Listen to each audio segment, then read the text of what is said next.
Welcome to KandiShow episode 3. Today is Monday, February 15th.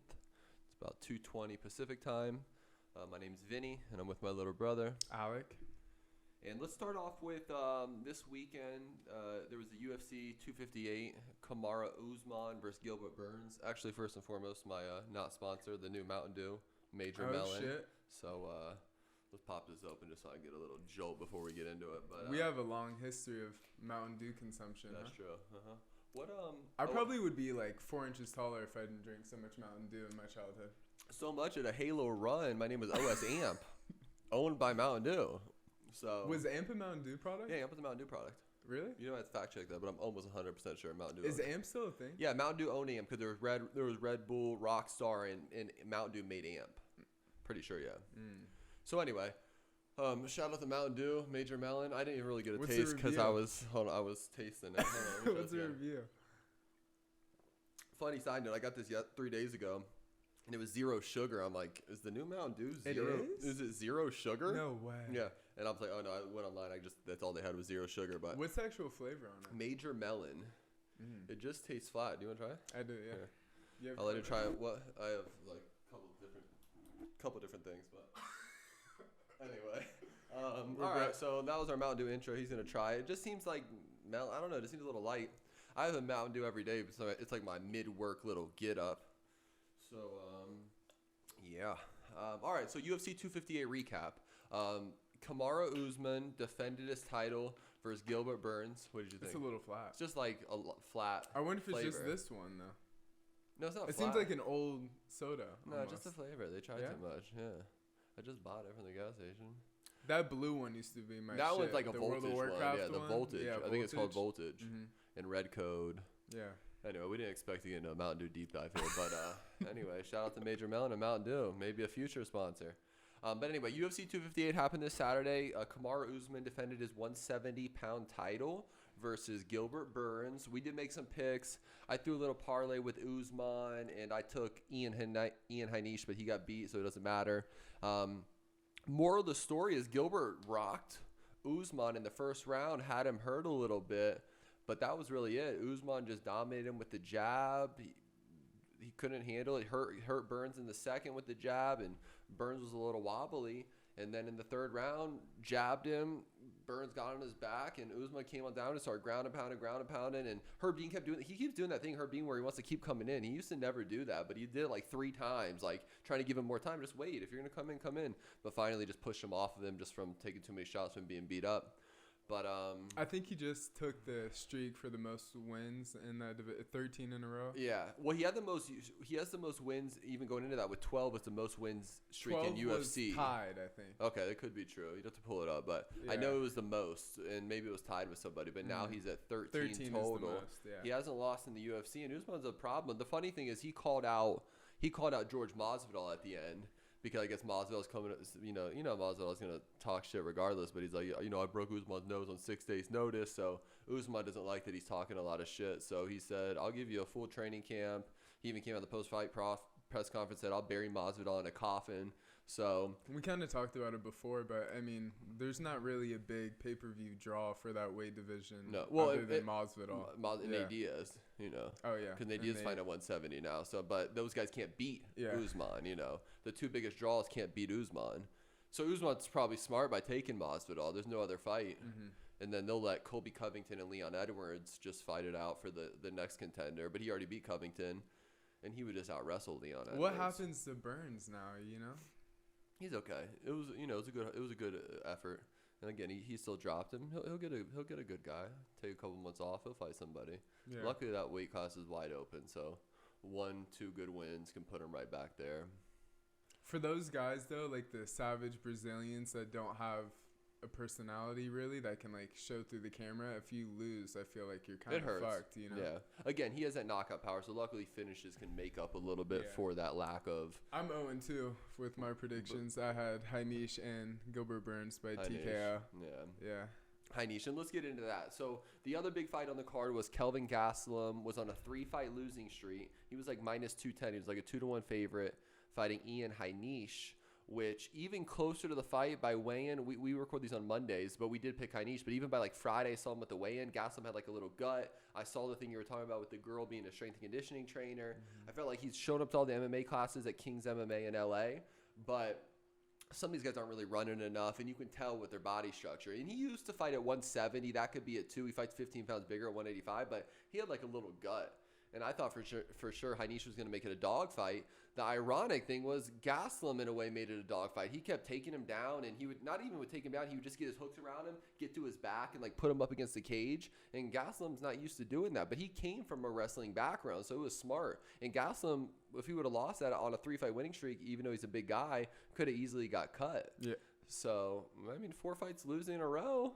He was on a 3-fight losing streak going into that. Gaslam was on a 3-fight losing streak going into that. So yeah, he needed that. But we should have probably took that into account, and that he was really fighting for his job, and he did. He fought a smart fight, and Kandis is kind of like a big muscular guy too, and I could tell like the lactic acid really shot to his muscles early in the fight. He could never get. These wrestlers, man, they wear you out, tire you out, especially if you're a big muscular guy too.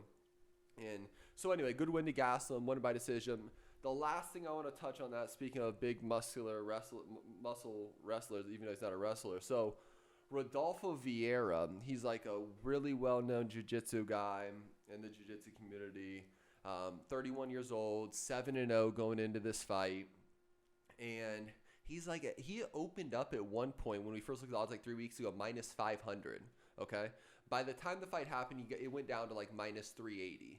He was fighting like a skinny Mexican dude. I wish I had his name. It's kind of disrespectful. Something Hernandez, I'm pretty sure. But he fought this dude, something Hernandez. Lopez? No, it was Hernandez. Don't do that.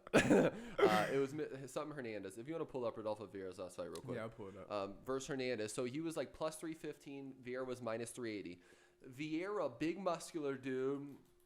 Definitely took a lot of roids. Long story short, Vieira goes for a quick takedown, and wrestling tires you out, especially, if you have big muscles, that lactic acid shoots quickly. That's the only thing with steroids and big muscles. Your gas tank is very short. You have like a 2, 3, 4 minute window to really, especially if you go for a takedown, try to take him down. If the takedown doesn't work or the guy's able to scramble and get back up, he got on top and had a shot, but the other guy defended it well and was able Anthony Hernandez. Anthony Hernandez was able to get back up, and with like 2 minutes, 1 minute left in the round, Vieira was clearly tired, and I believe at the end of the first round, Hernandez hit him with a shot and hurt him, and it went to the second round. It went to the end of the first, into the second round. Vieira was done, tired, and not only did Vieira get beat after starting out opening up as a minus 500, he got submitted, this is like one of the top Brazilian jiu-jitsu peoples in UFC, if not the top, just accolades wise. But again, he got tired because of too much steroid use, and got guillotine choked. He got guillotined. And he got same side with the arm in, so he couldn't even. It was like the arm and the head was on the same side, and he got guillotined right here. But damn. But and that was like a plus 2,800 for Hernandez to get a submission. 28-1 odds for Hernandez to submit Vieira, and that honestly, that's my biggest. Again, we've said this before, but I've been training jiu-jitsu for 11 years, and the biggest pet peeve of mine for jiu-jitsu is a lot of these forefathers who kind of made jiu-jitsu popular are all roid head. They all took steroids, and that's like the big thing people in the jiu-jitsu community don't want to talk about at these tournaments.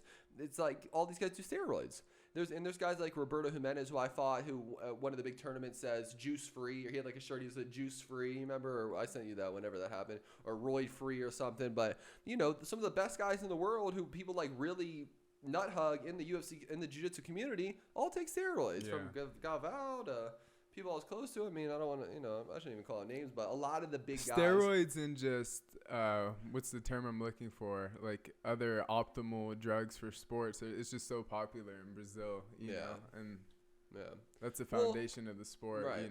And again, in the whole mixed martial arts, combat sports community. Right. Well, and they're not getting tested. There's no testing for these. Until USADA came in the last, 5, 6, 7 years now. Well, that's only in the UFC, right? Only in the UFC. I'm saying in jiu-jitsu events, like what? And the biggest, like Naga, there's nothing. There's no testing whatsoever. How about Worlds? No, not in Worlds either. There's yeah. nothing. And I think they say there's something, but again, if you're off the roids for 2 days or something, you can just pass their silly test. And it depends on what you're taking. Yeah. Like USADA has such a crazy system that they can find even like like John Jones got caught with, what was it? Like a decagram or something, you know, like the smallest amount, you know what I mean? It's like.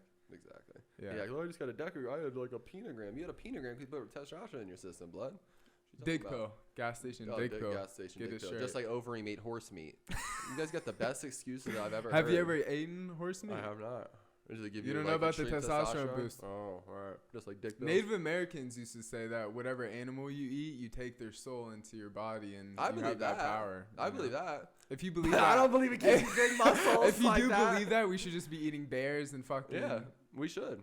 Yeah. If I eat more fish, I probably am a little bit more swifty.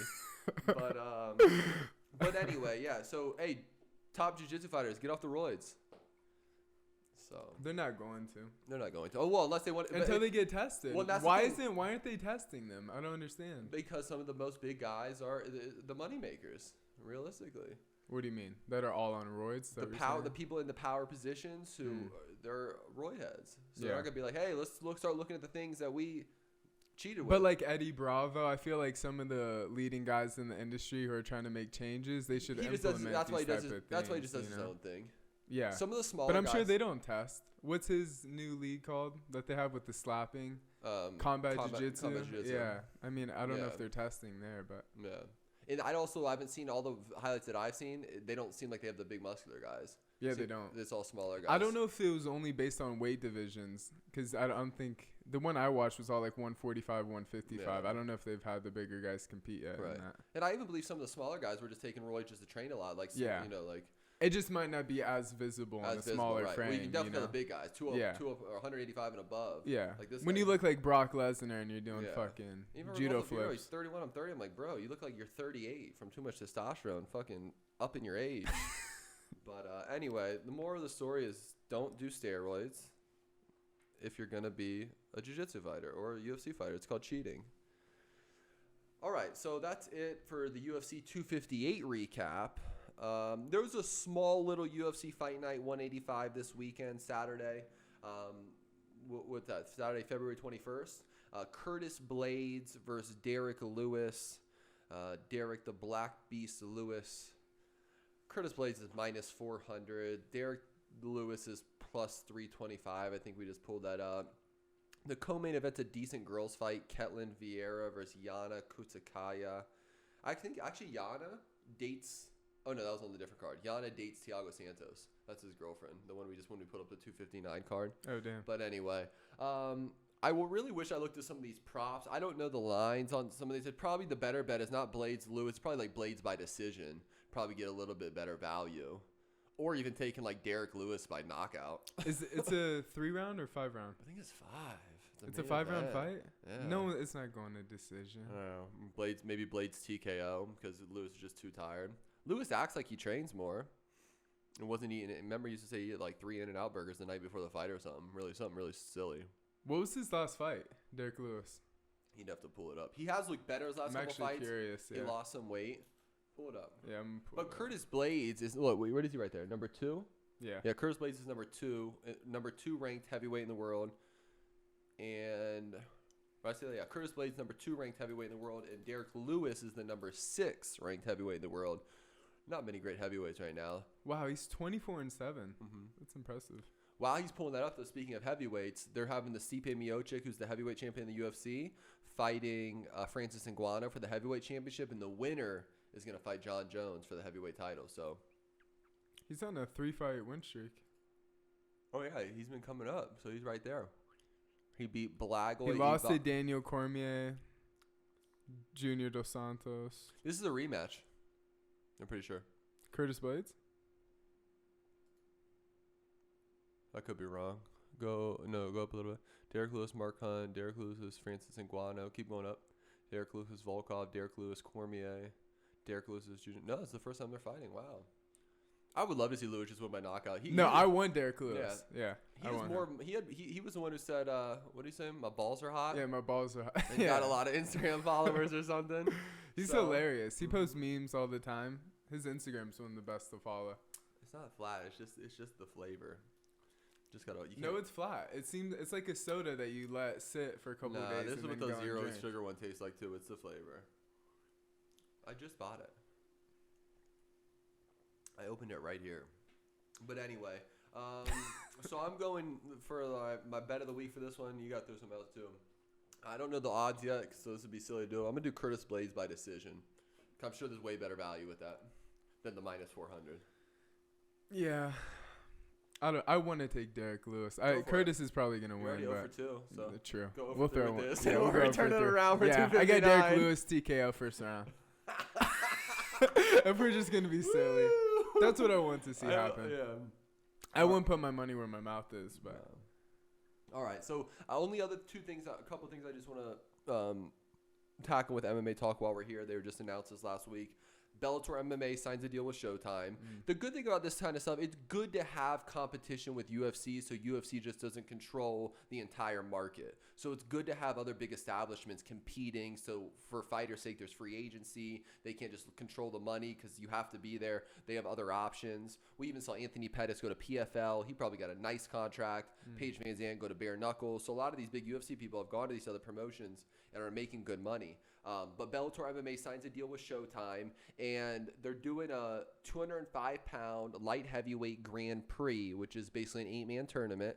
And to add on to that point of UFC people leaving there, I mean, that's all former UFC guys. Yoel Romero, Anthony Johnson, Ryan Bader, Corey Anderson, Lyoto Machida, Phil Davis. 6 of the 8 guys who they're building this new event around for their Showtime promotion are all former UFC guys, and it's actually a good card. They're having Romero versus Anthony Johnson is one of the first fights. That's gonna be a great fight. Who do you have in that fight? I don't know. That's close. I gotta Do we have the odds? Are there odds? Check. Yeah, I'll check that. Said Bellator Grand Prix odds. It is. I saw the odds actually on MMAfighting.com. And then so they're doing. Well, he's pulling that up. They're doing Romero versus Anthony Johnson. They're doing Bader versus Machida, who they fought at UFC, and Machida knocked out Bader. But now I think Bader, when I saw, is like minus 400. Machida's plus 325. I remember seeing that one. The funny thing is, I said there's 6 UFC guys. The favorite, who's the champion at 205, is Vadim Nemkov, and he's like 9.5. He's a little less than 2 to 1. Go to MMAfighting.com. It was laid out well in there. MMAfighting.com. Search Bellator, and then maybe it will pop up. Bader versus Machida. Corey Anderson, who was the number 4 ranked light heavyweight, he left the UFC. It wasn't like he was losing. That's him, Corey Anderson, and he's 10 to 1 to win the tournament. But he's minus 60 favor in that fight. But that's a close fight. That these dudes are. That dude's probably tough as hell. Dafla Tajani, he looks like a WWE fighter. That's the kind of dude you gotta kill. Damn. His head's a brick. What the fuck? He's minus 150 against Anderson. Oh wait, yeah. Phil Davis is minus 350. Oh no, Plus Vadim Nemkov 275. is the champion versus Phil Davis, Yeah. minus 350. Phil Davis, you remember, used to be in the UFC. Big fight. Go to Anthony Johnson. Anthony Johnson's plus 120. It's close. Huh? That's a great fight. Damn. Anthony Johnson versus Yoel Romero. But look at that. Plus 120 with 7 to 1 to win the tournament. Has he been fighting? No, he's been fighting like 3 years. Damn. He retired, and then UFC let him go. Yeah. But look at that, though. That's what's cool about this tournament. He won 20, but he's still 7 to 1 to win the tournament. Mm-hmm. So he's an underdog in his first fight, still with 7 to 1 odds to win the tournament. Right. So that's how close this tournament is, which makes it very interesting. So that's really it. We'll once that gets closer, we'll do some more breakdowns of that. I don't know when it's supposed to start. Yeah, when is this? Yeah. But when that gets closer, I just thought that was really cool. That there's the bracket too. That bracket looks cool. It says on Showtime. Does it have a date? April 9th, April 16th. So it looks like the July, October final. Okay. So it looks like April 7th is when it will start. So that's cool. Or April 9th will start. So yeah, I just want to say that Bellator signs a new deal with Showtime, starting with its 8-man Grand Prix, which is really cool. The only other little small thing, pull this up too, ONE FC. ONE FC just signed a deal with TNT. That's the big Japanese brand where the likes of, this has kind of been the topic here, where the UFC guys go. Demetrius Mighty Mouse Johnson at one point was one of the best pound-for-pound fighters in the world, the UFC. He went over to ONE FC. The other big guy was Eddie Alvarez, who was the lightweight champion in the UFC. He went over to ONE FC. What do you want me to bring up? ONE FC TNT event. One ONE, one FC, TNT event. So anyway, so Mighty Mouse Johnson went over to ONE FC. That was one of their biggest signings. Eddie Alvarez went over there. You know who also went to ONE FC? Sage Northcutt. So they're big guys. So they took from he the lost UFC. his first fight there. Too, Yeah, so did Eddie Alvarez. I think Eddie Alvarez got knocked out. How about Mighty Mouse too? Lost too. They all went. All bums. They probably didn't take it that serious, but go up a little bit. No. Each one on TNT, go down a little bit. Sorry. 3 preliminary cards bout, digitally stream, go down a little bit. Is Mighty Mouse on the card? Is he the main event? Okay, it is. Yeah. So announced world title between Adrian Moraes and Mighty Mouse Johnson for the 125-pound champion. And then the co-main event is Eddie, the Underground King Alvarez, who's been one of my favorite fighters forever, versus Yuri Lapikis. So they got Mighty Mouse main eventing it with Eddie Alvarez co-main event of that card. So I just want to pull that up that they did sign in TNT. So it will be an American broadcast show. All their previous shows were always broadcasted in Japan, and you could watch it on like an app or something. But now this one will be on TNT, which is cool. After AEW, so they got AEW, the big WWE competitor. Yeah. And then they're right from AEW. They're going to ONE at Championship April 7th. You're right. It is nice to see UFC veterans get a little check at the end of their career. You know, for sure. And some of the guys, like I said, left before. Mighty Mouse could have stayed in UFC for a while, but I'm sure he got paid a lot more to go over there. Same with Anthony Pettis. Anthony Pettis was coming. How old is Eddie Alvarez? He's up there. He's older. He's got to be 37-ish. Yeah. I mean, Edgar's 39 now, coming off that flying. I wonder what type of check Mighty Mouse got to switch. I don't know. Nice deal. Was that public knowledge? I don't know. Check it out. Yeah, I'm gonna check. It was a nice deal nonetheless. All right, so that's it. We got a big UFC 259 in 2 weeks. But that's it for the MMA talk. Let's stick with sports. I want to do one of my favorite things is futures. We brought this up last podcast too, but I keep my eyes on futures, mainly NFL, NBA, and college basketball. Those are my 3 go-tos. Futures are bets placed on team to win the championship, and you can do other futures. There's a bunch of different futures, but the odds are really good. We mentioned this on the last one, but that was the Buccaneers put 308 to 1, won 2,700. So we're coming off of that. So trying to keep it going. This year with college basketball, it's very strange. So, for example, are you still pulling up those odds? Yeah. Okay. So I want to tell you this too. So, for example, like Michigan played yesterday. They played Wisconsin. Michigan's actually ranked number 4 in the nation right now. They played Wisconsin. It was Michigan's first game in 23 days. So Michigan played their first game in 23 days. Wow. Because of the COVID stuff. Yeah. So that's just a small example of how weird this college basketball season's been. So like Wisconsin going into that game was 13-1. They were playing Wisconsin, who was 15-6. Wow. Both in the Big Ten, but that means 13-1. That's 14 games. 20. Wisconsin's played 7 more games. So however you want to look at it, maybe some of these teams can rest, or some of these teams can get in a better rhythm. I don't know. So this season is very weird. Michigan just played their first game in 23 games. Now, and there's a lot of stories like that. Now this year, it's a weird year. Some of the biggest freshmen that typically came in, the NBA G League just did this thing now where they'll pay you like $128,000. So a lot of these guys, instead of getting caught and getting in trouble with maybe college boosters, they just went to the G League. So 5 of the best players that would have maybe gone into college basketball this year didn't. So, for example, that's why a team like Duke is sitting at 80-1 to win the championship. That's fucking They probably would have got one of those stars. Yeah. Kentucky is 6-13. I saw that. I was watching the game. I haven't been paying attention, but the game was on TV, and I was like, what are they ranked? And there's no ranks for Kentucky. I've never seen that in my life. Exactly. It's crazy. So the big Duke, Kentucky, the other one, Michigan State, they're 125-1. Right. But because those are the teams that usually those 5 guys, one of those guys go to each of those teams. And I do think that has a factor of why they're not doing that well. Those 5 guys would have went there, and that's where makes their team good year in and year out. Now, that being the case, some of the big guys that did stay, before I get into the rankings, the number 1 projected guy in college basketball to go number 1 is a guy named Cade Cunningham on Oklahoma State. If you pull up rankings right now, he's projected top 3 in every NBA draft. The funny thing about Oklahoma State, he went there because his like older brother's an assistant coach, but they're banned from the tournament this year. So Cade Cunningham, who's going to be the number 1 projected guy, can't even play in the tournament this year. So that kind of sucks. Now, the guy who's another top 3, Jalen Suggs, who plays for Gonzaga, on there, Gonzaga's 3-1 is the favorite to win the championship. I put up the odds at Red Rock yesterday, and Gonzaga's plus 250 to 1. So they're getting a little bit better value. And then the other one that we're looking here, Baylor is plus 300 on Red Rock and here. So Gonzaga and Baylor. I think Gonzaga, they have Jalen Suggs, who's a top 5 NBA draft pick, and they're always good. So Gonzaga brings in these guys who are just well-equipped, know how to play basketball. And this year I see more firepower than ever. And then Baylor, they're both 17-0, I'm pretty sure. Baylor just has this unique ability, this will to win that I see, and they just every game I'm like, wow, they're going to lose this one, and no, they don't. They have this impeccable will to win. So Gonzaga and Baylor are the top 2 favorites. Like I said, on Red Rock plus 250, 2.5 to 1. Baylor's 3 to 1. Now the next group, and I want to get into this. So I was looking for futures. The 4 that I wrote down before I went into Red Rock was Creighton, Florida State,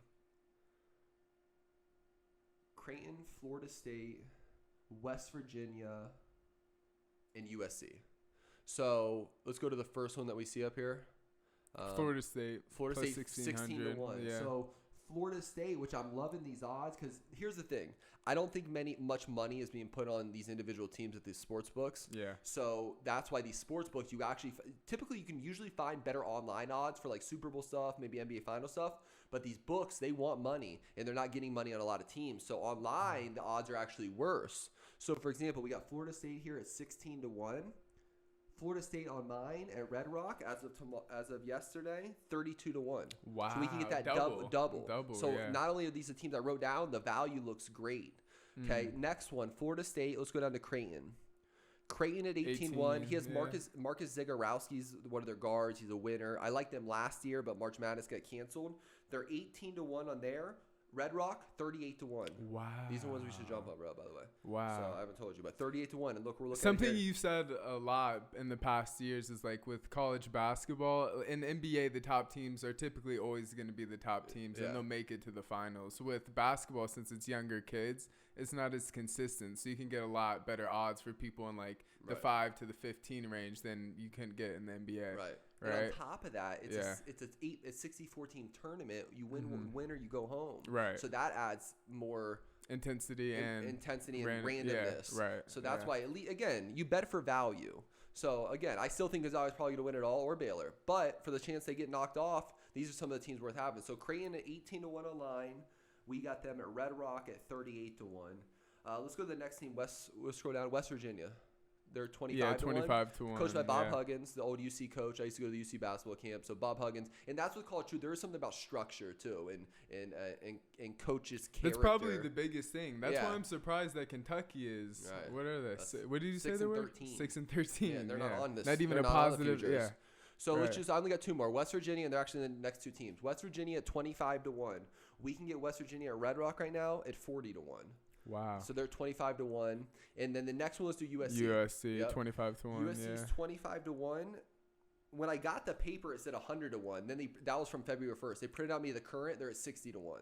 Wow. But still from 25 to 1 to 60 to 1, it's worth. And they have a guy named, I'm drawing a blank right now, but he's a top 5. He's a top 5 draft pick right now for USC. But from 25 to 1 online, we can get him at 60 to 1 at Red Rock. So those are the 4 coming into it. And based on the online odds, we're getting great value at some of these books. Again, these books need money. They need money put on these teams. So what are your top 4 future picks then for March Madness right now? So Gonzaga's sitting at plus 250 to 1. Yeah. I already put 200 on them at 550 to 1. So I got them at 5.5 to 1 earlier in the season. Right. So again, I still think Gonzaga or Baylor, but Baylor I can't get value now at 3 to 1. I saw them at 6 to 1. I should have put some on them, a couple weeks ago, but I didn't.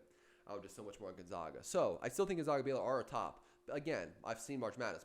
Teams can get knocked out. It's still kids. You got to win 6 games, whatever it is in the tournament. So I like, and especially with the value. You're seeing it here. Creighton 18 to 1. We can get them at 38 to 1. So I like Creighton. And you're saying Creighton's 32 to 1, right? Sorry, Creighton's so 18 to 1 online. They're 32 to 1 here. In Vegas.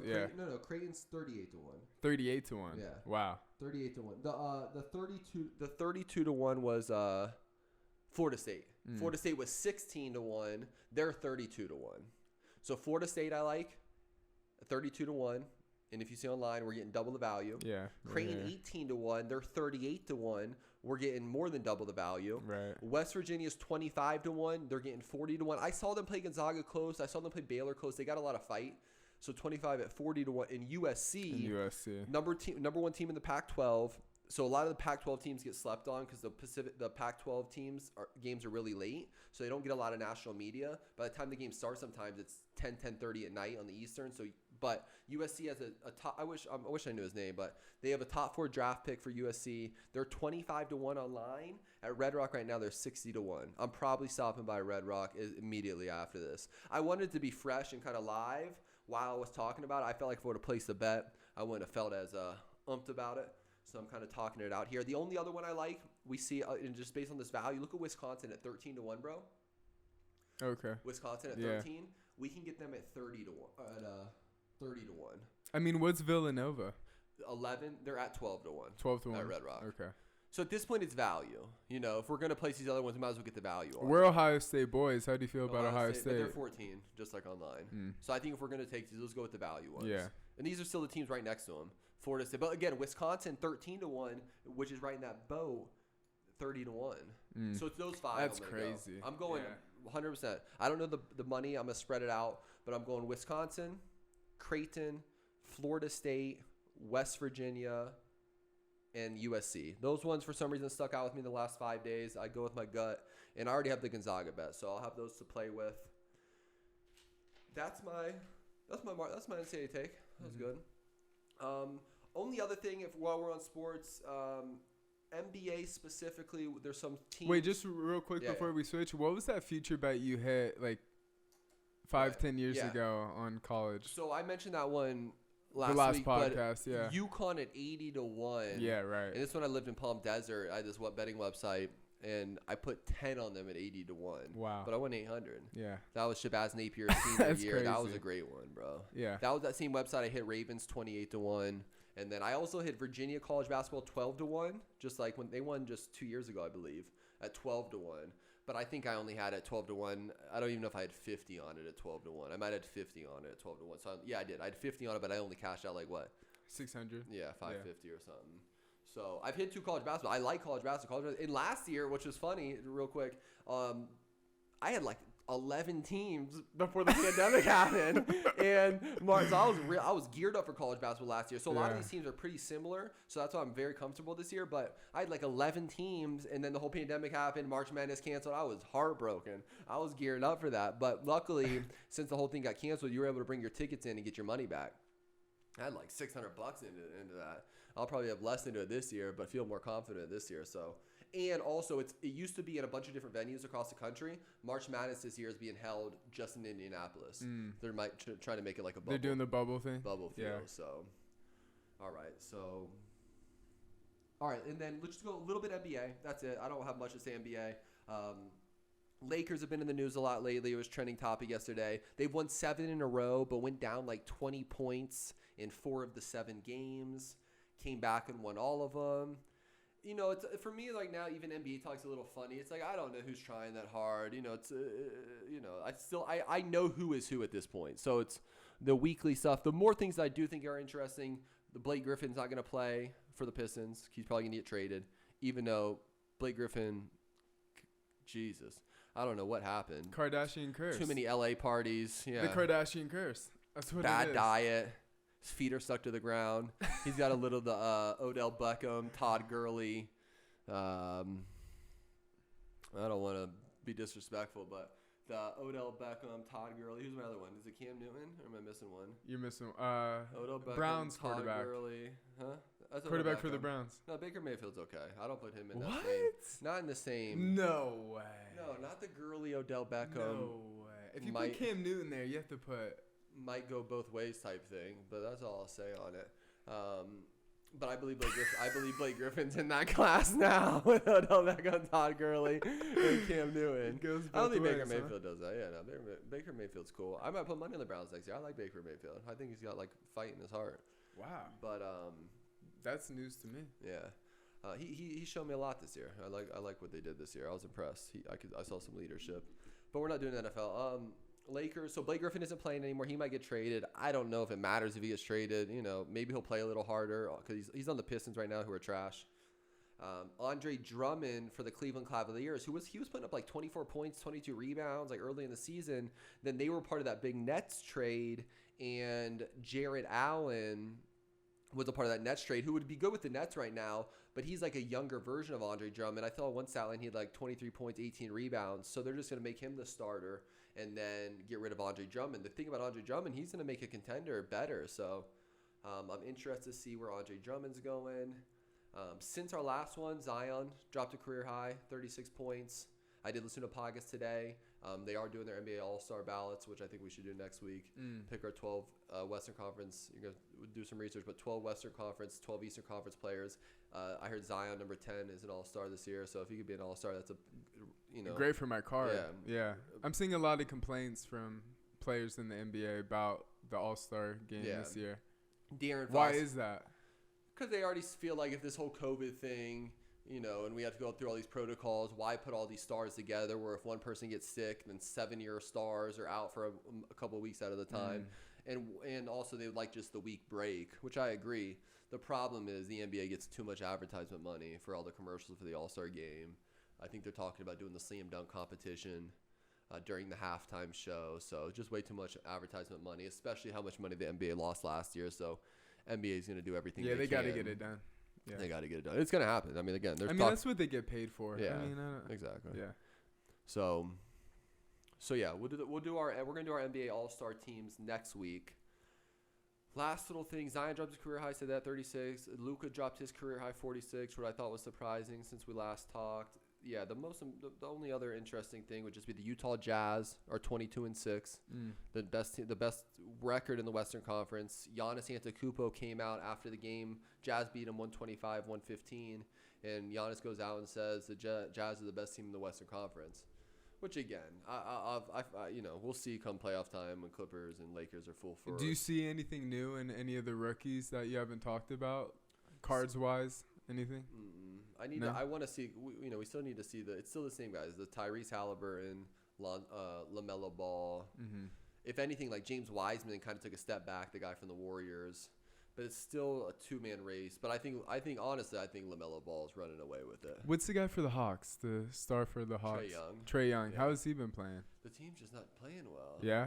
Yeah. That was a funny thing too on the thing. Some of them are saying he should get the 12th spot in the East. Some are saying not. So we went from the beginning of the year, the first week, being a playoff contender, right? Being an MVP talk, to now not being one of the 12 people in the East to make the All-Star game. So we'll see. We'll do a deep dive this week and do more research, and we'll pick our 12 next week and go more into that. But NBA, besides that, that's it. We don't have much of NBA. We'll make our NBA segment longer next week, and once we go our Western Conference and Eastern Conference All-Star picks. All right, next. Let's go into music. Let's do... First off, shout out to my new poster. I got Louis yeah. Armstrong behind me, so I don't look as ghetto now. We got him. Mac we Miller. got Mr. Mickey Mac right there. Yeah. Podcast one, which you guys don't get to see because it wasn't really there, but actually there's some clips. There was nothing. Yeah. Second one, we got Mac Miller. We got Third Mickey one, Mac. we got... Louis. Who? Mr. Louis, Mr. Mac the Knife. Mac Louis the Knife. Armstrong. There we go. And we'll see who's going to be up there next for episode 4. Stay tuned. Yeah, keep getting better. Yeah. Keep making the room look better. Too. I know you can only see these ones, but we got some new ones we'll keep upgrading every week. Some of the We're gonna make this whole room in a nice podcast studio. By the way, follow our Instagram. KandiShow, everything KandiShow. It's on the KandiShow Instagram. It's on our YouTube video. If you can't read, you can hear my voice. TikTok KandiShow. TikTok KandiShow. KandiShow. Instagram, TikTok. We haven't posted a picture on Instagram yet, but we're about to. So stay tuned. Will you subscribe to my channel? If I got to call up another friend to subscribe to my channel, I'm gonna be upset. No, I'm just kidding. But anyway. All right, so let's go into music talk. So music, the biggest news this week was that Jay-Z and Nipsey Hussle had a song going to be dropped on Friday. The late Nipsey Hussle, rest in peace, Nipsey. Yeah, rest in peace. and Jay-Z, the GOAT. So that was very anticipated. Mm-hmm. The cool thing is that when we heard it, we didn't know, or at least I didn't know, it was going to be on this album called The Judas and the Black Messiah. It's a new movie. I don't know if the movie, I'm assuming the it's movie an inspired album based on the movie. The movie came out? I don't know. Okay. Well, I haven't seen a trailer or anything. Yeah. Okay. I'm not sure. I think the soundtrack dropped, the movie came out, but I could be completely wrong. So either way, the movie's about to come out or it did. Either way, I didn't see it. That being the case, I have a good feeling of what the movie's about because I listened to the whole album twice. So the Judas and the Black Messiah. How you want to do this? You want to just do our whole album overview? And then we'll let's just start with the album and then we'll choose our best. Yeah. Okay. You want to go first or you want me? Yeah, go with your initial. Okay, so my initial reaction is this. So the first intro song is called COINTELPRO. So you ever get me talking about COINTELPRO or population control, I'm in. And the first intro is Fred Hampton Jr., which was a high-ranking Black Panther, coming out and talking about COINTELPRO. The ironic thing is, you asked me about Chance the Rapper last week, and I brought up COINTELPRO. Mm-hmm. I said, in that way, I put it as it's the quiet, the good, because Chance is talking about marriage, and in hip-hop, it's about degrading women. He's just putting out positive vibes. Yeah, and it's to push the negative when I brought it to Demon Time that we got at the weekend. Yeah. Now, I did the real definition on COINTELPRO. So basically, the FBI created a covert operation in like the 50s, could have been early, but I think it was the 50s, and to discredit or disrupt American political organizations pushing a movement. And it uses psychological warfare to discredit individuals and groups using fake documents, false reports in the media. Propaganda. Yep, to the point where, propaganda, killing your character, to the point of wrongful imprisonment, all the way to the point of even assassination. So, which I do believe the whole JFK thing, he was the last real president pushing truth and had to be taken out.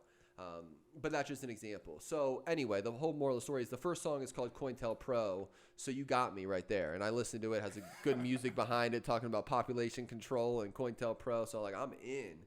And that's all I got from the first jump. We're going to go over it. So and then to bring this full circle, this is where the Jay-Z Nipsey song was. So let's just go right into the Jay-Z Nipsey song first.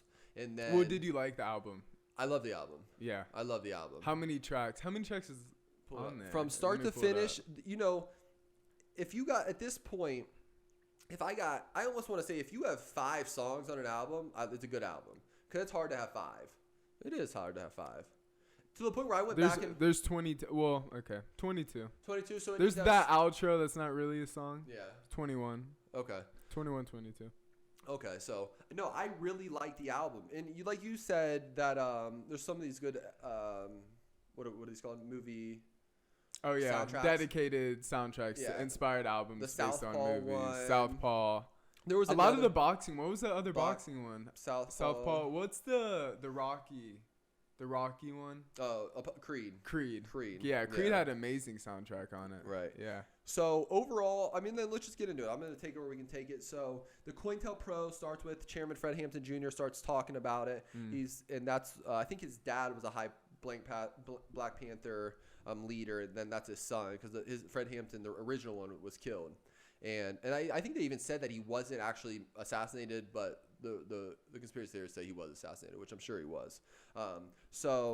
Obviously this is a Black activist movie, so a lot of the stuff is Black activist stuff. So so the Jay-Z Nipsey Hussle was called What It Feels Like.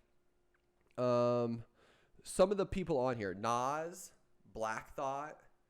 We said Nipsey Hussle, Jay-Z, Saba, who we like a lot. Yeah, I love Saba. JD, a young rapper. Rhapsody, who we love. Lil Durk, G Herbo, Dom Kennedy. Herbos, Dom Kennedy's. A$AP Rocky. Like Sir, Kianelede, who I love. She's the one on one of Russ's songs. It's really good. I think what was her name?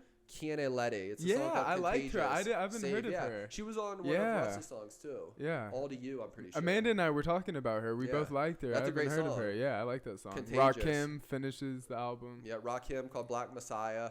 Yeah. Which he had that one popular beat. He's a little older now. A$AP Rocky's on the card. On the album. So let's just go right into is favorite verse and favorite song the same, or do you have a different favorite verse than a favorite song? Mine's the same. Okay. So I'll do my favorite. I think honestly, when you got an album with Nas, Black Thought, Nipsey Hussle, Jay-Z, legends. Yeah. The best verse on the album, in my opinion, is Rhapsody. No way, that's mine too, bro. Rhapsody killed that shit. I thought mine was gonna be a hot take. I got the devil on my heels. Yeah. COINTELPRO trying to snub me, and she like keeps killed switching her that tones shit. and stuff. Right. That song was great too. That's G.I.D. hilarious. was good at the beginning too. That's my favorite song. And Masego is that new That's voice who's funny. popular. We didn't even talk about that. I had a weird I thought it was feeling. gonna be a little hot take for me. But I no. thought mine was too. I was like, you know what? I think Yeah. because I knew he wouldn't do Nipsey Hussle or Jay-Z because that was like the go-to. I do really If like. it was the best song, I would have. Yeah, but I agree that Honestly, I like, and then my second would be the Black Thought song. the Black Thought song. Yeah, Welcome to America. Right. Let me double check. Yeah. What's the Masego? And who is Masego? He's a new person. Who's Yeah, popular. I need to. I'm gonna do a little deep dive into into like the him. singing and. So my favorite song was Something Ain't Right, yeah. and I really liked. I like the Contagious Safe version. That's the one we were talking about. The Safe versus Kiana Lede, even though it's more of a singing ones. Mm-hmm. But that one sounded really good. And then my second favorite song, I really liked Last Man Standing, which was Polo G. That would have been if I was really trying to be a deep dive and pick something different that I knew he wasn't going to pick. I was going to go with that. But I just love Rhapsody, and she killed that. Yeah. Yeah. So I like Last Man Standing. You can't beat that title anyway. Like, come on. Welcome to America, Black Thought. I like the Nas song, EPMD. Mm-hmm. Smino and Saba was a little underwhelmed. No, I really like that song Saba, too. yeah. I thought Saba killed that. I love he has such a unique flow. Yeah. You know, his cadence and flow is amazing. He's due for new music too. Yeah. And then so I even like the Her song. pull up the Jay-Z Nipsey Hussle lyrics. Okay. Yeah. We'll do a little bit of deep dive on this one just because this was the big song, Nipsey Hussle, Jay-Z. Was there any song you were disappointed in based on like who you? You know, it's all. I think if any, to be honest with you, I might have been disappointed on the Nas Hit Boy song, EPMD, if I had to pick one I was disappointed on. But then again, because I had I didn't have expectations for anything else. You know what I'm saying? Yeah. So I went without expectation. When I think I see Nas, maybe my expectations go a little bit. I mean, there were certain Nas songs that really truly got me into hip hop, Affirmative Action, like Gentrify Your. Is this it right here? Yeah. Small gifts and yeah. So let's just go. I wanna, if you have any Nipsey talk, but I wanna go to the Jay-Z verse real quick. He starts with,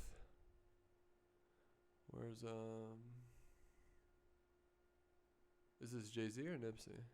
Not sure. Is this not it?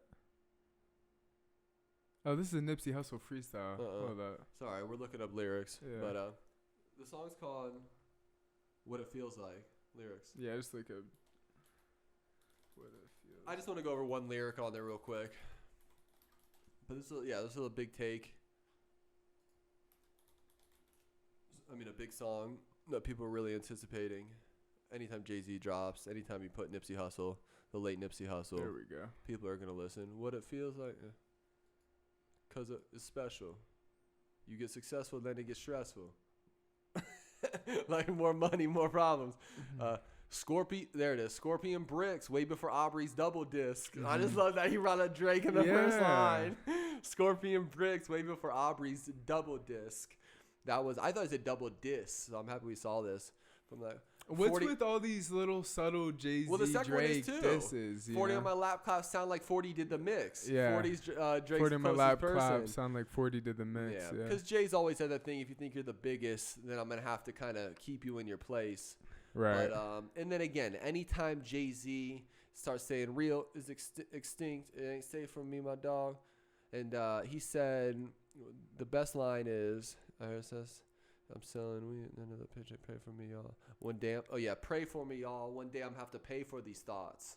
Real is extinct, it ain't safe for me, dog." You know, basically, if I speak too much truth at this high level, you know, they can assassinate me. And I love when Jay-Z gets into that bag, his assassination bag. One of my favorite songs was by Jay-Z is Most Kings. Most Kings get their heads cut off. Yeah. Jay-Z sound like $40 pre-rolls. That's what he's talking about, selling weed out in the open. Oh, I don't know if it's Rock Nation or if it's Jay-Z, but he has his own little weed brand now. Did he open something too? Yeah, was that what it was? Yeah, Logan sent me this link to this pre-roll that was like $50, and he's like, "This is a ripoff," but I mean, it's Jay-Z. So I don't have much more of a take. I just want to say my favorite thing is when Jay-Z talks about being assassinated for saying too much of real stuff at a big platform. Mm-hmm. They've killed people at big platforms for speaking too much truth, pushing too much love. Yeah. But we won't get into that right now. But we both like the album. I think it started off hot and then it kind of died off. Yeah, I was surprised with some of the songs. You say that, but I don't know. You might have got tired. I don't want to. No, I didn't get tired. I don't want to be disrespectful, but like J Herbo, I didn't like the Polo G, Dom Kennedy. Like these guys, most of these I can't really listen to. Like, the ASAP Rocky I can't listen to. No, I can't listen to ASAP Rocky ever. First off, I'm born in '98, so Rakim doesn't really do much for me. You know, like ASAP Rocky's never been good for me personally. Yeah. I don't know an ASAP Rocky song. Nardo Wick, yeah. But no, if you go up right above that, Contagious is a great song. The Contagious, that's Kiana Lede, the one we just talked about. Yeah. That's a really good song. Teach Me by Silver I'm just saying it died off. It started off so hot. I liked her intro, the Nas song, Black Thought, Nipsey Hussle. I like the Dom Kennedy Respect My Mom song, and I thought Last Man Standing by Polo G was great. And I really like the G Herbo song. May have to replay that. Yeah, Revolutionary I thought was really good. He has two songs, All Black and Revolutionary, and I liked both those songs. But I played through it once. Yeah, I took breaks and kept going back and forth. So sometimes you know how it is. I replayed the Nipsey song like 4 times. I played the Rhapsody song 4 times. Right. I like the Saba song. I just felt like it started off. And I really like the intro. If you get voices on there with good music, well, that's the thing. The beats on this project are phenomenal. Yeah. It's just some of the guys I just don't like their flows and lyrics. But that's the thing that I thought was interesting. Yeah. Like G Herbo, I don't usually like his beats, or even Polo G. I don't like those beats, but they put good beats on these ones, and they were talking about good stuff. And again, Last Man Standing is the title. I mean, you know. But all right, that's it. That's all I got for so this is gonna be our Judas and the Black Messiah album review, correct? All right, so a couple other music things. We'll just talk about some things that came out that we liked. I don't have a big Marlon Craft deep dive other than his new album came out, How We Intended. Did you play through it or no? Just the first half. You couldn't listen to it? I just couldn't, yeah. Why? Well, can you pull up the picture? Radar. Vinny's a hater. Can you pull up the picture on radar? Okay, Okay. No, I'm just kidding. It's not really that. It's, again, like Marlon Craft for me is like, it gets to a point where I don't want to put color on it. It's, But I think it is. I think it is color. Because if you actually listen to the song, I think, because clearly we're white. And if, I feel like there's part of being white and liking hip hop that makes us not want to listen to white artists, especially when they look like Marlon Craft. I think that's part of it. I mean, you sent me the picture of his guy. Let me try to find this photo. You just aren't that, again, and I don't think it's a color thing. That's the thing. I don't want to say I think it is a color thing. Because if you listen to the bars, then there's no way you could dislike him or the album. It's an amazing album. And we're going to get into the Meek Mill vs. 6ix9ine thing, but like there's this thing in music in general of guys, good rap radar. It's on Rap Radar. Just a Rap Radar, Marlon Craft. There's this thing in music in general where these are created characters portrayed to be hard. But I don't think Marlon Craft is trying to portray that he's hard. No, I'm not saying no. I'm saying some of these street people who aren't really street people. But Marlon Craft's thing, I'm not saying that. I'm saying it just gets repetitive to me. It just gets repetitive. It just sounds similar to me. Like, or maybe it's this. What sounds similar to you though? His flow? All the songs. Yeah. Then I don't think you're listening. Okay. I don't think you're giving him enough credit. Maybe. So there's a picture here, right, where he's shaped like an old school Coca-Cola body. Okay, he has a Coca-Cola body, and then you see. Can they see this? This white shirt. Yeah, they can. It's like, all right. I'm like, okay, and again, it's not like, and again, honestly, I'm taking this off. No. Scroll down to the video, and then here he looks possessed. Like, are you okay? He doesn't look possessed. I'm just kidding, bro. Honestly, first off, he's independent. Sway co-sign. Okay, you know what I mean? I like the independency. Again, I started with saying I don't have a deep dive on it, and that was because I didn't listen to half of the song. No, but I feel like you should. You should have had a deep dive on this. So I do back Marlon Craft. Okay. I did send you the Dizzy Wright featuring Marlon Craft, Devil in Disguise. Well, you like Dizzy Wright. That song was really good. You like Dizzy Wright. I like that one. Yeah, that's true. I like Dizzy Wright. Dizzy Wright did kill him in that song. Dizzy Wright had the better verse too. But that being the case, you're right. I got to give him a little bit more time. I had to listen through 22 songs twice with the Black album, Judas and the Black Messiah. So I didn't have time. Yeah. I just honestly didn't listen to the whole Marlon Craft. I just feel like I hear the first 5 songs that sound similar.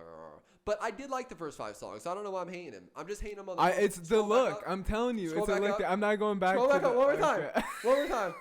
Go. Go. So he has a white tee with a Coca-Cola body. You're a hater, bro. Looks like a Cuban mama shaker. Bro, that was you 5 years ago. I was whack. That was you 5 years ago. I was whack. I just told Sharday last night, why'd you let me wear the tap out shirt with the gray thermal with the purple stripes? Gumpy as hell. What's wrong with you with Vans? The hell is wrong with you? But that's part of evolution. Shout out to Marlon Craft. He killed that album. His last album was amazing. Yeah. I get it. Like, if you look at him, it's hard to listen to, but he murdered that album. It's 22 tracks, I think.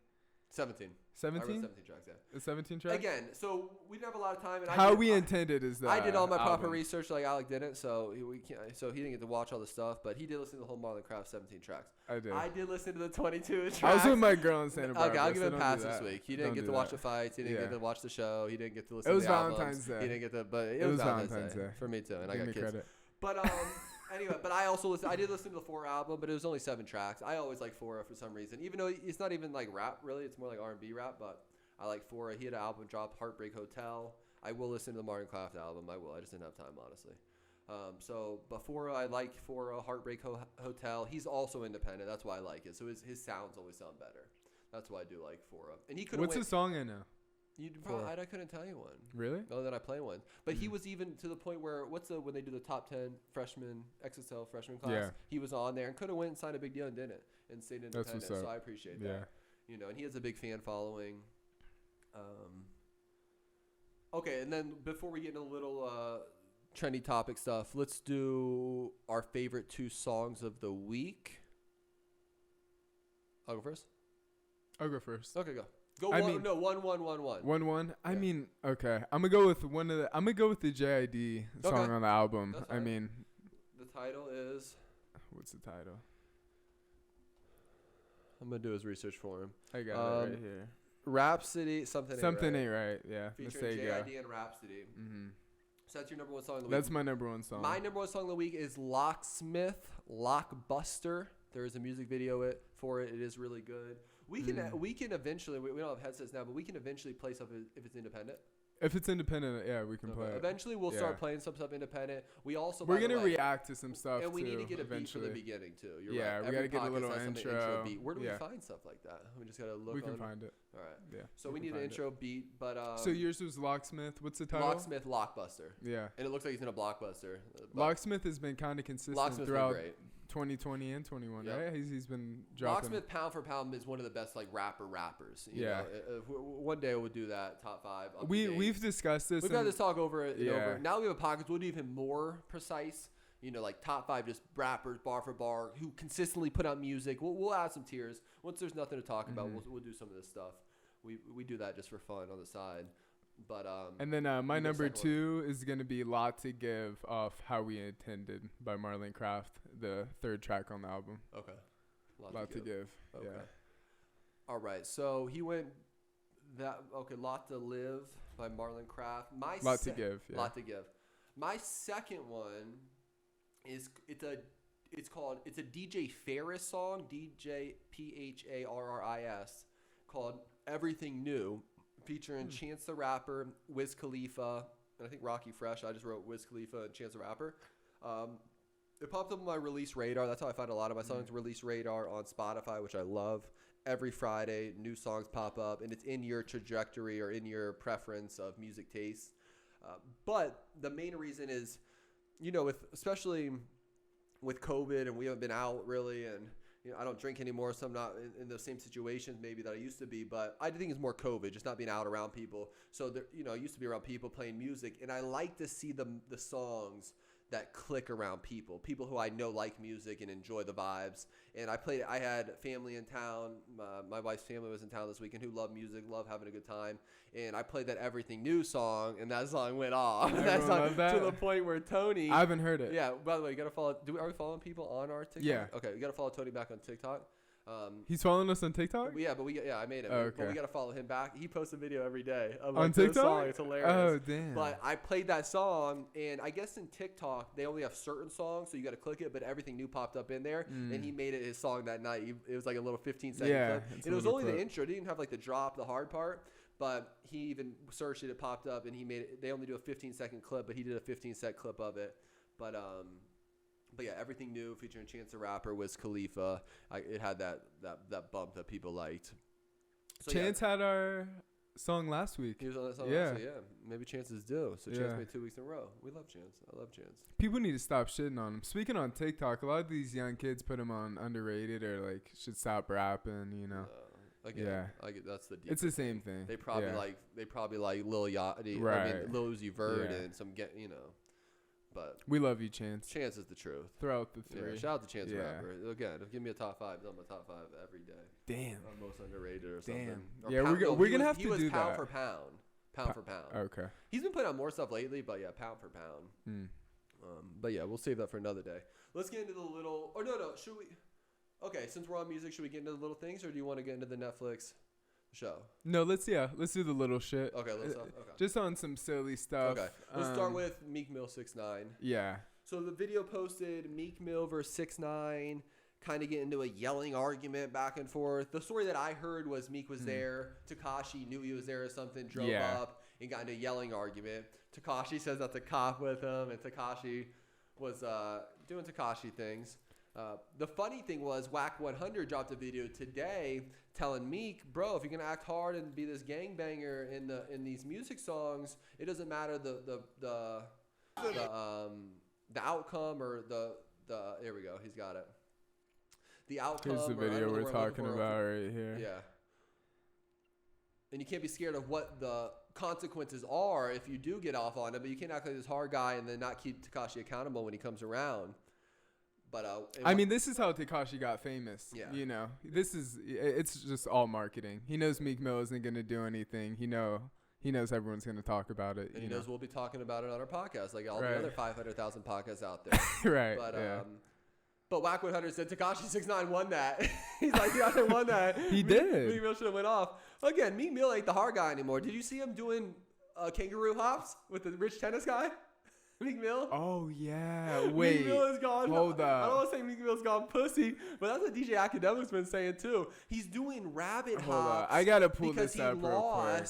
Yeah, he lost a tennis game. With the guy who owns the Philadelphia Sixers, or the Philadelphia 76ers. Bunny hops. Bro. Don't ever bunny hop. When I saw that, I was so embarrassed. I'm pulling this up. I'm not going to say I wrote off Meek Mill a little while ago, but when I saw that. And first off, I love Meek Mill bunny hopping for billionaires on a tennis court. All right, no more. So, no more. I can't watch this. If that's not called doing anything to be around white billionaires, I don't know what is. But anyway, that's it on Meek Mill. So Tekashi 6ix9ine won the Meek Mill fight. I don't even like how he's dressed. And then we got this. Turn this off. You can't be hard now. You can't be hard. Turn this off. I don't want this on my screen. It's off. It's on mine. But you're not hard, bro. You were bunny hopping for a old white dude. What's wrong with you? But anyway, poor Meek Mill. We'll just stick on 6ix9ine, which just happened today. Riff Raff calls out 6ix9ine in a boxing match. Right. Do you want to read the Instagram clip?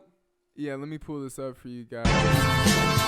Let me get this on the screen. While he's pulling that up, too, this is a big thing. Boxing, money fights. I mean, I doubt this is going to happen, but it's hilarious. Tekashi's not saying he's a boxer. Yeah. So, Riff Raff playing the Rocky theme song right here. 6ix9ine's just calling him. I mean, Riff Raff's just calling him out. Yeah. Because we didn't play the Tekashi one last time, preview music, by the way. Oh, we didn't? No, they see this, though. Yeah. He's saying, let's put $1 million in cash in a glass box, and whoever wins the pay-per-view takes the money. But this is never going to happen. But I love Riff Raff. Shout out to the Pink Panther. Yeah, this isn't going to happen here. Just no. Who would you have, though? Riff Raff. Yeah. Riff Raff's a big motherfucker, bro. Huge. He's like 250. He used to play basketball. He's athletic. He can play basketball. Oh, really? Yeah. No, he did roids, yeah. But he can play basketball, supposedly. He's a big boy. I mean, he probably drinks and does a lot of drugs now, so he's not the best in shape. The Prada Piper. He can't beat Prada me in Piper. But you don't think Riff Raff is beating you in basketball? Alec, we're not doing this every week. No, we got it, though. If you're saying shit like that, I got it. I don't think most Riff Raff is dunking on you. Bro, I don't think the Pink Panther is windmill dunking on you. I don't think most people beat me in basketball. Bro. That's real? I will beat Riff Raff in basketball for sure. In a one-on-one. For sure. To 11. I'll beat Riff Raff? Riff Raff. Bro, he's not. He'll get How tired. big is Riff Raff? He's tired. I'm looking this up. What are we playing? 101 to 11? How tall is Riff? 101 to 11 by ones and twos. I'm beating Riff Raff. He's 6'2". Okay. He's 39. I'm destroying Riff Raff. Bro, I'm beating him by double digits. Like, I'm beating him by multiple points. There's no way Riff Raff at 39 at 6'2" beats me. Damn. For sure. Don't do that. What are we going to do? Every week I'm about to beat somebody else? If you say you're going to beat him, I got to I will beat Riff Raff in basketball. For sure. Yeah. I don't know many people beating me in basketball. You have to play basketball. Like, at a pretty high rate at this point. I think I'm better now. Watch when we start playing again. Jaden just hit me up saying, he asked me if the rims are up. I was like, no, but I want to play. It's time to play. Yeah. I think I'm going to be better than I used to be. I like acting like I don't carry on the court, like he balling does. on people. He does. But Riff Raff, Riff Raff might body you, bro. He might back you down. Body me? Yeah. 6'2" what? 250? I train. He doesn't do nothing. I'm killing Riff Raff. I don't know. 11-4, if that. 11-4? If that. Bro. I don't think he can score on me. He's probably been You're drinking. You're going to see these guys. You guys can't score on me. No one's going to be able to After score like on a me 3-month camp, I got Riff Raff. Yeah, right. That's disrespectful. I'm destroying Riff Raff in basketball for sure. And in boxing and in jiu-jitsu, all of it. Shout out to the Pink Panther. Shout out to the Pink Panther and all these weird white Yellow Wolf and what's wrong with them? Did you listen to the Yellow Wolf casting song? Is that the newest one? Well, Yellow Wolf and Riff Raff dropped. I listened to that. 4 songs though. Oh, they did? Yeah. Oh no. Water whipping wizard. Water whipping wizard. I think they're just trolling. I don't think it's serious. I just don't think like Yellow. I feel it's like Theo Von, Riff Raff, that little crew. But I think they're just when trolling. we saw the cipher with Yellow Wolf, Joe Budden, and M, like Yellow Wolf wasn't that guy. I used to take Yellow Wolf as a different perspective, but he's both. That's more Macklemore. He's to both. Me. Like I put more Macklemore clown in. Yeah, it's a different type of. I don't know. It's that Southern white boy. They're just fucking around. It's quarantine. You know what I mean? That's true. And Yellow Wolf kills tracks. But they did with Cassie. If Yellow Wolf needs to, he kills tracks. Were those songs good? Did you see the Cassie Yellow Wolf song? No. I didn't hear it either. I need to play that. They dropped another one too. Really? With DJ Paul. We just saw that. Yeah. We'll listen to those. If they're decent, we'll listen to them. You don't do that to Yellow Wolf. Yellow Wolf's a slayer. And just you know that what are too. we at the clock right now? Huh? What are we on the clock? Over an hour. We do good. You thought I was going to have the deep ones. Yeah. All right, so then let's get into... You said you came prepared. Yeah, I told you. I didn't know. But we're not even into the Netflix yet. We went longer than last one. We thought we were prepared last time. Yeah. But all right, so that's it. Riff Raff 6ix9ine isn't happening. I'm schooling Riff Raff in basketball. He lives in Vegas. If he wants it, he can Riff Raff get lives it. in Vegas? He lives in Vegas. Has a nice house out in we Vegas. got to get some hype. If we want to play some basketball, let's play. I'm starting to play basketball soon. We're going to start playing with these. After we put out consistent podcasts in 2 years, we'll be able to do some silly shit like that. For sure. Go behind enemy lines. But anyway. All right, so the other smaller things is first off, today, I like that we do this on Monday. Sometimes we get Sci-Hi the Prince, and now I just go by Sci-Hi, by the way. Sci-Hi was shot down, car crashed, but he's fine. Sci-Hi, again, if we get to this rapper stuff, is one of my favorite rappers ever. So if we do certain top 5 lists, he's there. He had big albums that impacted my life. NAACP, Black History Project. I love those albums for that point in my life. That was like 6-7 years ago, but those albums were important for me in those moments. Even right now, one of my songs I go to, I played for Tony driving the car, Sci-Hi, it's called Rider. And he's like, Vin, you have great taste. Yeah, you know. But so prayers to Sci-Hi and his family. Shout out to Sci-Hi Prince, and we want some music from Sci-Hi here soon. Yeah. Other one was R.I.P. to Nicki Minaj's dad. She just died. He got, I guess, walking down the street, car hit him. So rest in peace to Nicki Minaj's dad. My sacrifice bell goes off, but I won't get into that. He just got walked down the street and hit by a car. So rest in peace to Nicki Minaj's dad. Rest in peace. Rest in peace.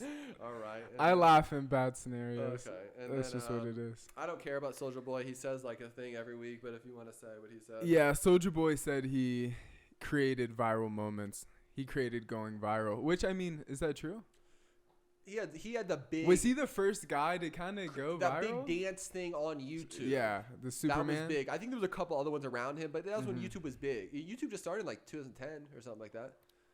It started getting hot. Started getting real big.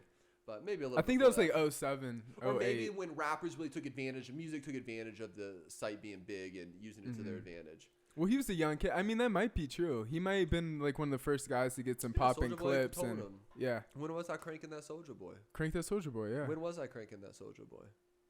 07? 07? Was it you? 08? Was I in high school? You were in high. I was young.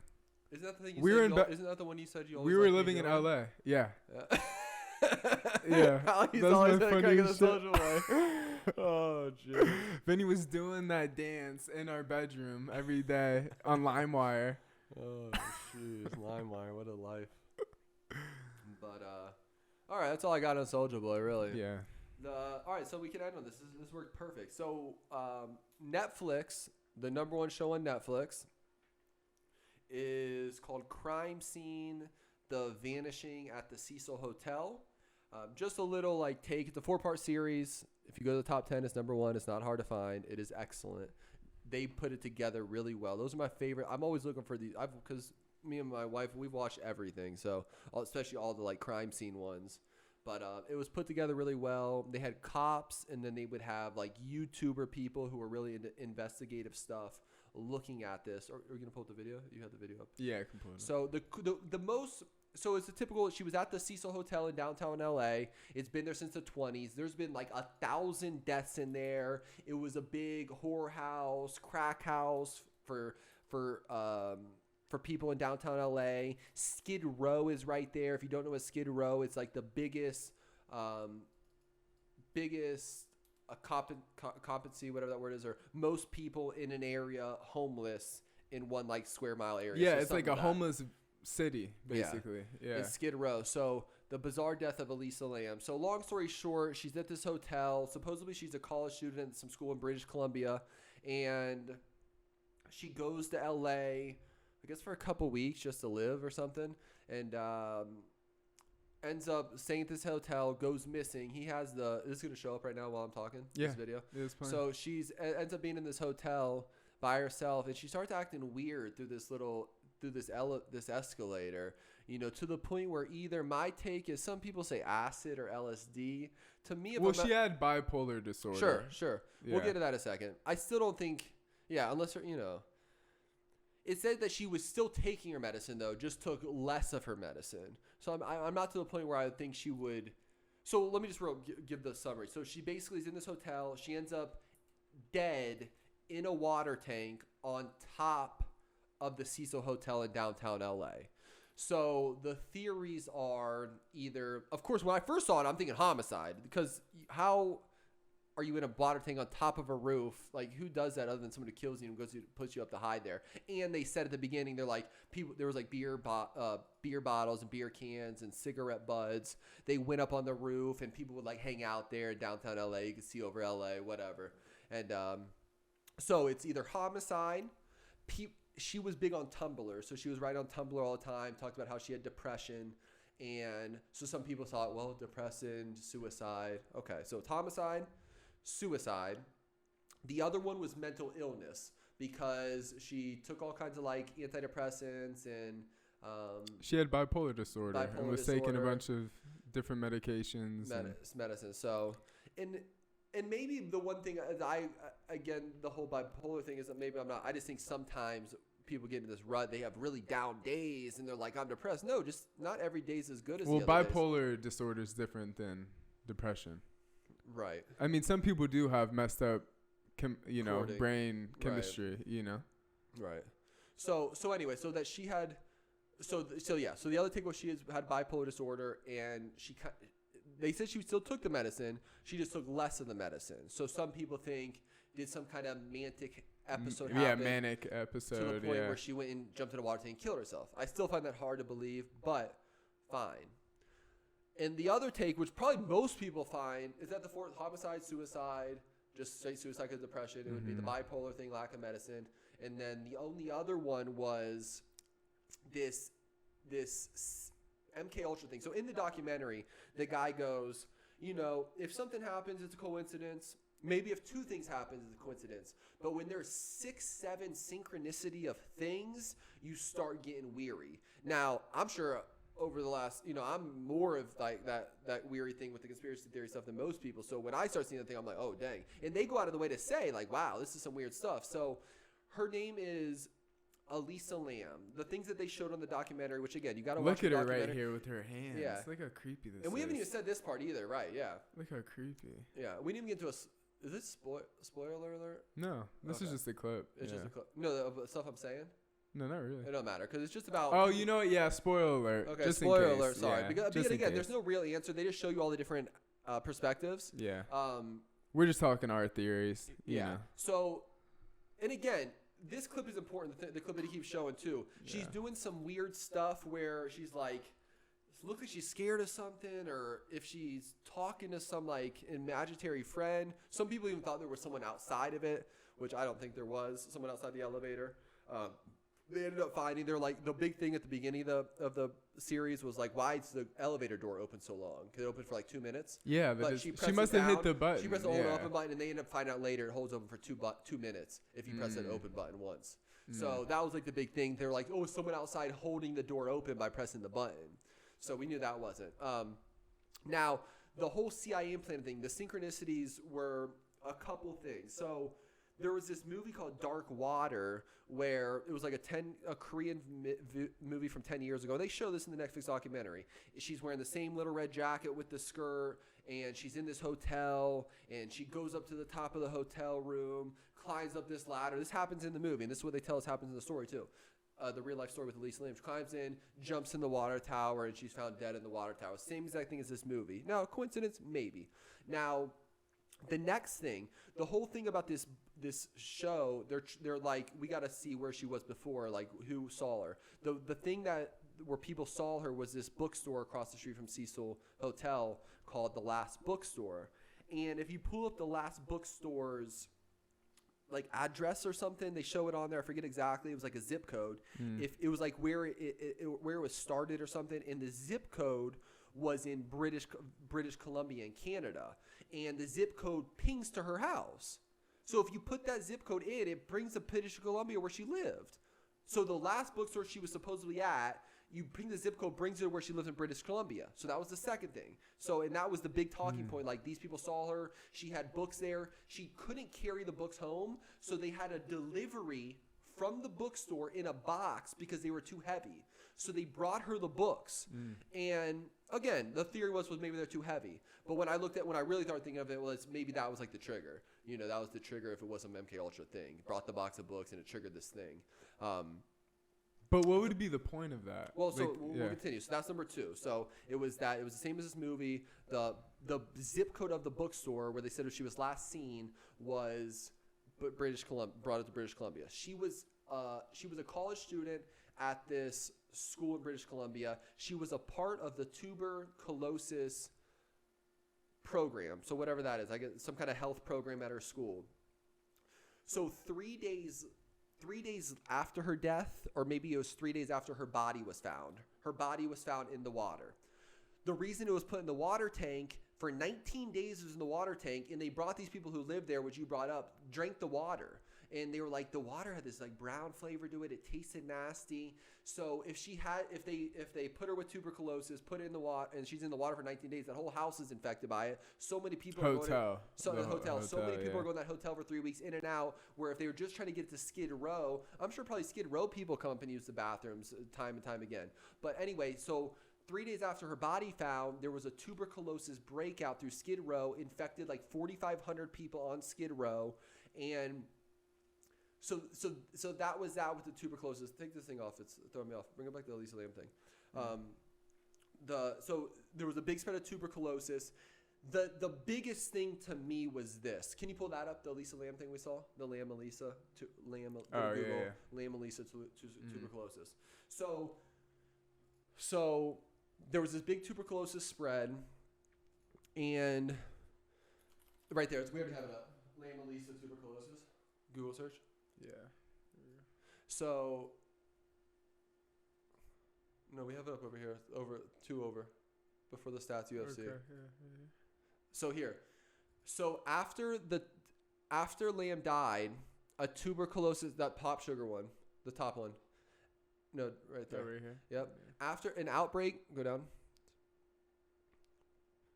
Okay, no, go up to that. After Lam died, a tuberculosis outbreak plagued Los Angeles, especially among the homeless community in Skid Row by Cecil Hotel. The test for the tuberculosis was literally her name, but backwards. Lam Elisa, which stood for some Lipherman enzyme linked in her assay, Elisa. conspiracy theorists immediately speculated that Lamb was effectively a biological weapon of sorts. They discovered that she was a student from the University of British Columbia, which has a reputable tuberculosis research center. This particular theory has disturbing eugenic undertones that posits Lamb was sent to control the homeless population. According to this theory, Lamb died because she either knew too much or planned to expose whoever sent her. But according to her autopsy report, Lamb did not exhibit any signs of tuberculosis, which is fine. If this was a MK Ultra thing, they can hide that information. So anyway, these were all the little different things. Again, that's just weird when it was her name backwards was the whole thing. That's that. But anyway, so the point is, it's a great documentary. We don't really have. I guess I just. So what do you think? I think it's this one right here. I think it was exactly what I just read here. And that's how these things happen. These are because, and here's the thing: people got to know this stuff happens. These are real. MK Ultra, if you want to pull it up, is a real thing. Mind controlled people push an agenda. This is 100% facts. So this happens. And again, and here's also the thing, just to bring this full circle, the elevator thing. So people would say they want to make it easy and say it was the bipolar thing, the medicine. Fine, that's fine. But what that doesn't make the bipolar thing doesn't make up for the Lamb Elisa thing. That's weird as hell. So, but I think that's how people in mind control act. They start acting like they're talking to somebody. It's this weird thing. And also there was this thing in the documentary where she was this Cecil Hotel is also like a college dorm, so you can sleep with 4 people in like a room. And she had to get kicked out of one of the rooms because the 3 girls said she was acting weird. She was acting out. She was writing notes and passing them under all the doors to different people. So again, the thing that doesn't make sense, like, do they only have one camera? Like, is there only the camera in the elevator? How's that the only camera footage that we get? Right. And again, these would go back to why, and that's what people think about the cop too. They said that the cops went to the roof 3 days after she died and didn't find anything. So you guys didn't look in the. I mean, that's a weird place to look. Sure. And like you didn't say, but the fucking it's a metal water. What is it? Water filter? Is that what is it? Well, that's why we knew. And it's a she would have to go in there, shut the shit herself. Right. You know what I mean? It's a fucking. She's a 21-year-old little Asian girl. Well, that's why we said it wasn't homicide because someone had to carry her up, and that's why not. But again. So again, if we, and just because I know I'm pushing this hard, so the flip side would be, let's say we go to the bipolar thing, right? Mm-hmm. So she has some kind of episode because she's taking a lack of her medicine to the point where she would want to go climb up the water tank, jump in and kill herself. That would be the other flip thing. So if that's doable, I guess. I mean, people do have crazy manic episodes. Right. That's what I'm saying. Why that's what more people are leaning to. Most people, a lot of people don't want to believe this thing. Yeah. But again, I know the things when I see like Lamb Elisa, your name backwards. Come on, you can't play with me. And 3 days later, there's a tuberculosis outbreak where she was supposedly the University of British Columbia in that reputable research center. I just find that hard to believe. And then again, that's things too. If the CIA did make... So you think it was to kill off the homeless population in Skids Row and just clean up the city? Everything's about population control. Yeah, exactly. And again, that's why things like, why would there be more cameras? If the CIA held this, I think it's fun to play with, and Netflix knew it was fun to play with. Yeah. But I feel like she just had a crazy manic... No, I need to watch it, So anyway, we just want to talk about this. The number 1 trending show on Netflix. Go check it out. Crime Scene. The Vanishing at the Cecil Hotel. You can't miss it. Top 10, number 1. I really enjoyed it. We good? Yeah, that's it. All right, so this is KandiShow episode 3. We don't need to say like or subscribe because we already got that. That's it. Thanks for watching episode 3. See you guys next week. Subscribe, though, even though I said I'm not going to say it. And we'll see you next week. Having a good week. Peace. That was a good one. What do we hit? If you like this video, click the like and subscribe button below and hit the little chime button. That's perfect. That'll be funny.